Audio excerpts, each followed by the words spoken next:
عجائب گھر دیکھا مدینہ کا، دور ہے مدینہ شہر سے، عام لوگوں کو اس کی اطلاع نہیں ہے. ایک بہت بڑے انجینئر نے سعودی عرب کے، انہوں نے ایک عجائب گھر بنایا ہے.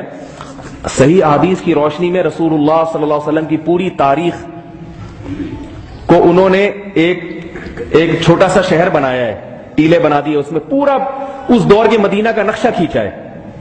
پھر اس میں صحیح حدیث کی روشنی میں جس پہاڑی پر، یعنی پہاڑوں کے ڈیزائن بھی ویسے ہی ہیں،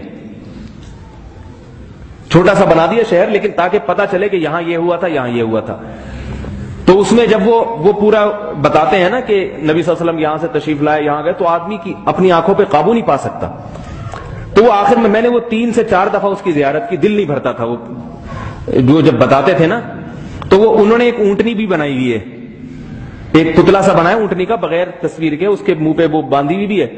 تو وہ آخر میں جب یہاں پہنچتے ہیں نا کہ تاریخ کا جب آخری حصہ کہ جب یہ وہ اونٹنی ہے جس پہ نبی غزوہ خندق میں بھی سوار ہوئے، یہ وہ اونٹنی ہے جس پہ نبی غزوہ احد میں بھی سوار ہوئے، یہ وہ اونٹنی ہے جب مکہ سے مدینہ تشریف لائے تو یہ ہمیشہ ساتھ رہتی تھی. آپ صلی اللہ علیہ وسلم نے حجۃ الوداع کے موقع پر خطبہ بھی اسی اونٹنی پر بیٹھ کر دیا.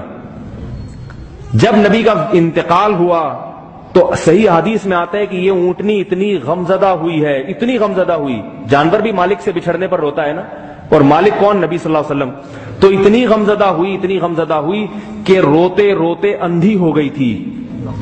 حضرت عمر رضی اللہ تعالی عنہ اس اونٹنی کا بڑا اکرام کرتے تھے کہ نبی کی اونٹنی ہے. تو حضرت عمر نے حکم دیا صحابہ کرام کو کہ اندھی ہو گئی ہے، اس کے سامنے گھاس پھوٹ ڈال دیا کرو لا کے. تو انہوں نے ایک نقشہ کھینچا ہے، اونٹنی کی آنکھ پہ پٹی باندھی ہوئی اور آگے گھاس رکھی ہوئی. تو وہ جب منظر دیکھتا ہے نا انسان تو دل پہ قابو نہیں رکھ سکتا، وہ رو پڑتا ہے. لیکن وہ اونٹنی نہ کھاتی تھی نہ پیتی تھی، اور اسی طرح بھوک میں وہ ہلاک ہو گئی، مر گئی. وہ نبی صلی اللہ علیہ وسلم جس گدھے پر بیٹھ کر سوار ہوتے تھے، اس گدھے نے اپنے آپ کو کنویں میں گرا کے ہلاک کر لیا.